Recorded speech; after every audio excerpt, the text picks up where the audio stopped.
যেদিন আলিফ ভাইকে হত্যা করা হয়, শহীদ করা হয়, সেদিনও বাংলাদেশ জামাত ইসলামী তাদেরকে মশা থেকে রক্ষা করার জন্য মশারি উপহার প্রদান প্রোগ্রাম করেছে।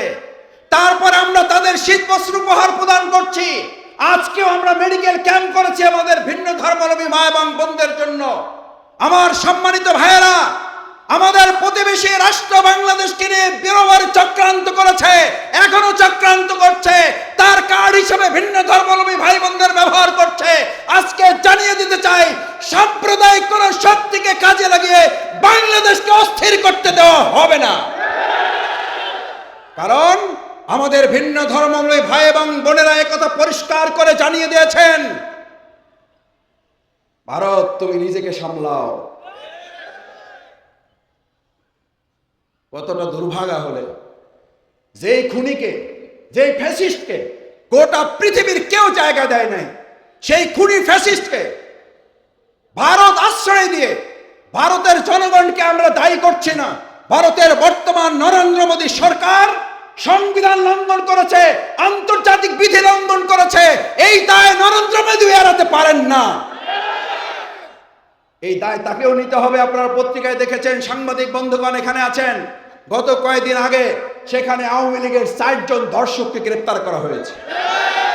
ওরা আমাদের বাংলাদেশকে কলঙ্কিত করে, তো ওদের ভারতকে এখন কলঙ্কিত করছে। দ্রুত গ্রেফতার করে বাংলাদেশে তাদের পাঠিয়ে দেওয়ার ব্যবস্থা করা হোক।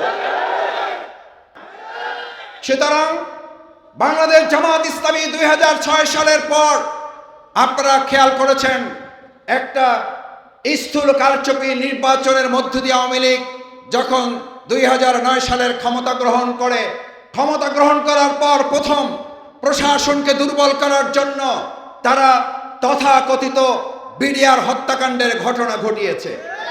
আমরা আজকে এই কাশিমপুর কারাগারে এখনো অনেক বিডিআর ভাইয়েরা আছেন, আমাদের কেন্দ্রীয় কারাগারে অনেক বিডিআর ভাইয়েরা আছেন, যে সমস্ত ভাইয়েরা নির্দোষ অবস্থায় জেল খাটছেন। আমরা সেই সমস্ত বিডিআর ভাইদেরও দ্রুত তাদের মুক্তির দাবি জানাচ্ছি। বিডিআর হত্যাকাণ্ডের মধ্য দিয়ে খুনি হাসিনা প্রথম সিদ্ধান্ত নিয়েছিল প্রশাসনকে দুর্বল করে নতজানু একটা প্রশাসনিক ব্যবস্থার মাধ্যমে জনগণের উপর নির্যাতন নিপীড়ন চালাবার জন্য।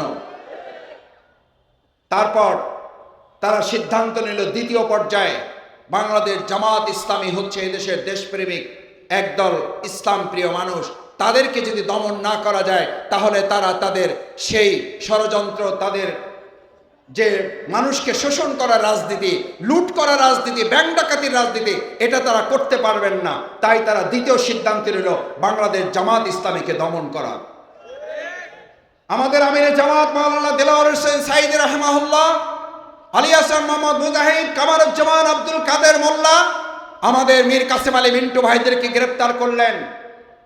গ্রেপ্তার করার পর তাদের কোনো ত্রুটি খুঁজে না পেয়ে বিচারিক হত্যাকাণ্ডের মাধ্যমে তাদেরকে ফাঁসি দেওয়ার সিদ্ধান্ত তারা গ্রহণ করলেন। আমরা দ্ব্যর্থহীন কণ্ঠে একটা কথা পরিষ্কার বলে দিতে চাই, সম্মানিত কাশিমপুরবাসী, এই গাজীপুর মহানগরী শুধুমাত্র কাশিমপুরের একটা প্রোগ্রাম দেখলে কেউ এটা মনে করবেন না এটা একটা থানার প্রোগ্রাম, মনে করবেন এটা একটা মহানগরীর প্রোগ্রাম। কেন? বাংলাদেশ জামাত ইসলামী শুধুমাত্র আজকের এই থানার প্রোগ্রামই নয়, গাজীপুর হচ্ছে সেই মহানগরী। আলহামদুলিল্লাহ, আমরা ঢাকার একজন কর্মী হিসাবে যতটুকু কাজ করার সুযোগ পেয়েছি, আপনাদের 2009 সালের পর থেকে 2024 সালের 5ই আগস্ট পর্যন্ত এই ফ্যাসিস্ট খুনি হাসিনা সরকারের বিরুদ্ধে চরম জুলুম নির্যাতনের ঊর্ধ্বে উঠে গাজীপুর মহানগরী যে বড় বড় বিশাল মিছিল পরিচালনা করত, এটা শুধু গাজীপুরের জন্য নয়, এটা গোটা বাংলাদেশের জন্য নয়, গোটা পৃথিবীর সামনে এটা একটা মডেল হিসাবে উপস্থাপিত হতো। আপনারা সেই গাজীপুরের সম্মানিত ইসলামী আন্দোলনের কর্মীরা, আল্লাহ তাআলা আপনাদেরকে মর্যাদা আরো অনেক গুণ বৃদ্ধি করে দিন। আপনাদের এই ত্যাগ এবং কোরবানি, যে সুশৃঙ্খল মিছিল, যে সুদৃশ্য মিছিল, যে দৃষ্টিনন্দন মিছিল আপনারা করতেন, এটা শুধু আপনাদের কৃতিত্ব নয়, এটা মহান আল্লাহ তাআলার। এই গাজীপুরের কাশিমপুরের যে কারাগারের নির্যাতন নিপীড়ন, আমাদের ভাইদের রক্তের ফোঁটা এখানে আছে, আপনারা জানেন নিশ্চয়ই। আমাদের মাওলানা মতিউর রহমান মিজামি ভাইয়ের লাশের কফিনের রক্ত এই কাশিমপুরে আছে। আমাদের মীর কাসেম আলী মিন্টু ভাইয়ের শাহাদাতের রক্ত এই কাশিমপুরে আছে। আমাদের নেতৃবৃন্দ রক্ত যেই কাশিমপুর যেই গাজীপুরে পড়েছে, আজ এখানে ডিক্লার করে যাচ্ছে আমাদের প্রিয় মাতৃভূমি বাংলাদেশের প্রবেশদ্বার হিসেবে খ্যাত এই গাজীপুরের রক্তের উপরে ইসলামী বিপ্লবের পতাকা এখান থেকে উড্ডীন হবে ইনশাআল্লাহ। এই রক্ত বৃথা যাবে না, এই রক্তের প্রতিশোধ আমরা ইসলামী বিপ্লবের মাধ্যমে গ্রহণ করব। আপনারা জানেন গতকালকে 12 তারিখ গিয়েছে শহীদ আব্দুল কাদের মোল্লা ভাইয়ের শাহাদাত বার্ষিকী ছিল। 2013 সালের 12ই ডিসেম্বর তাকে ফাঁসি দিয়ে হত্যা করা হয়েছে।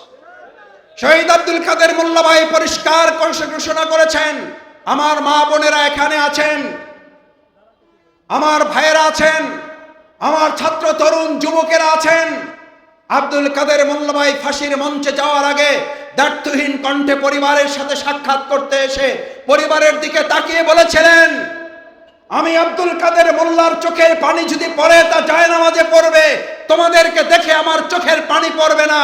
এবং জেনে রাখো, আব্দুল কাদের মোল্লাকে যে উদ্দেশ্যে ফাঁসি দেওয়া হচ্ছে সেই অন্যায়ের সাথে আমার কাদার ছিটাফোঁটাও সম্পর্ক নাই। আমার এই শাহাদাত খুনি হাসিনা পতনের জন্য কাজ করবে। মোল্লা ভাইয়ের সেই কথা সত্য হয়েছে, ইসলামী বিপ্লব সত্য হবে।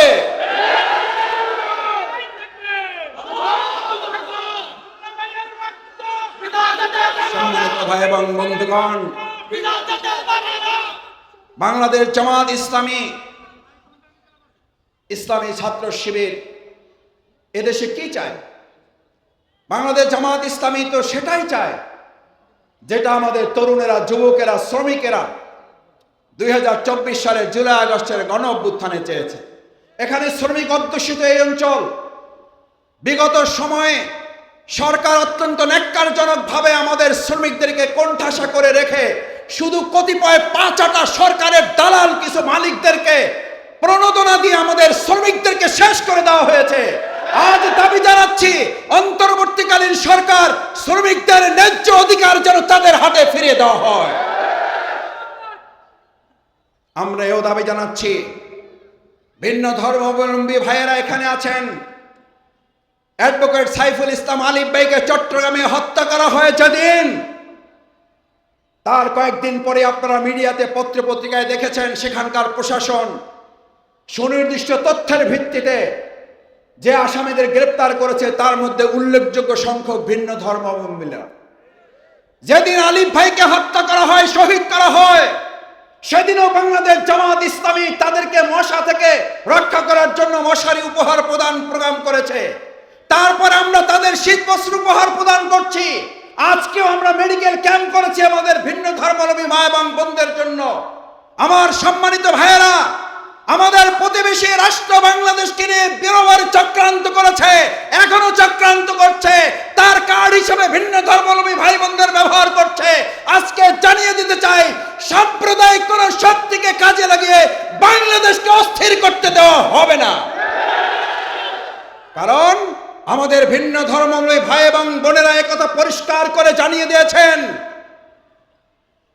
ভারত তুমি নিজেকে সামলাও। কতটা দুর্ভাগা হলে যেই খুনিকে, যেই ফ্যাসিস্টকে গোটা পৃথিবীর কেউ জায়গা দেয় নাই, সেই খুনি ফ্যাসিস্টকে ভারত আশ্রয় দিয়ে ভারতের জনগণকে আমরা দায়ী করছি না।